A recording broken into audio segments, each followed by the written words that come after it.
مساء الخير والياسمين على جميع المحبين.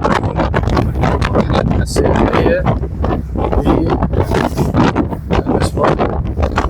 رحلة البسفور من الرحلات السياحية الرائعة في مدينة اسطنبول. أوقات سعيدة